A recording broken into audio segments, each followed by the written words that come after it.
All that salt water that makes up our ocean, it doesn't actually contain any salt. Which seems ridiculous, but it's true. And the reason why is crucial to how our planet works. Welcome to Minute Earth.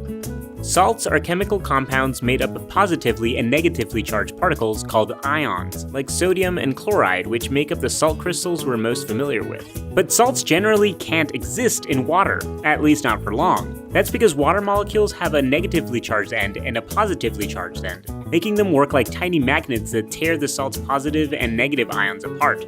That's what's happening when you dissolve a bit of table salt in a cup of water. Even though we'd call what's in the cup salt water, there's no salt in it, just ions. And the concentration of those ions is what we're really talking about when we measure the salinity of water. If you added lots more salt to your cup, you'd reach a point where there would be so many ions that they'd bump into each other and recrystallize faster than the water molecules could tear them apart, causing actual salt crystals to start piling up. That recrystallization occasionally occurs in nature, like in the Dead Sea, where ions are constantly being washed into the ever-evaporating lake with nowhere to go. But in the ocean, even though ions are constantly being added from volcanic activity above and below the ocean, river discharge, and dissolving seabed sediments, there's not only way more water around to dilute those ions, ions are also constantly getting removed. Some end up on land, some are taken up by sea life to do stuff like build shells, and lots get absorbed by hydrothermal vents and incorporated into Earth's crust. As a result, the overall concentration of ions in the ocean, its salinity, has remained pretty constant over time. And those ions help keep our oceans humming along. As seawater at the poles freezes into ice, ions get left behind in the water, increasing its density.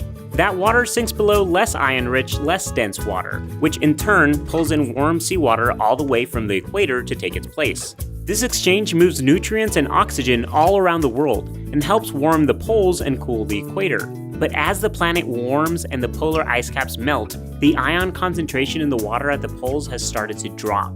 So far, the change has been small, but continued changes in ion concentration could stop the ocean's water exchange altogether. Marine life as we know it would cease to exist. The poles and the equator would become uninhabitable, and hurricanes would feed off all that equatorial heat, morphing into superstorms.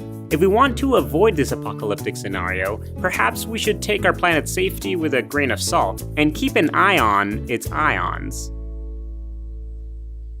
And to slow down the warming of the planet, we should also keep an eye on our carbon emissions, which you can do with our sponsor Ren. With a little information about your habits and lifestyle, Ren calculates your current carbon footprint and makes all sorts of suggestions about how to reduce it. Ren also allows you to offset the carbon that you do release by making a monthly contribution towards projects like this one, which turns wildfire-burned trees into natural crop fertilizer.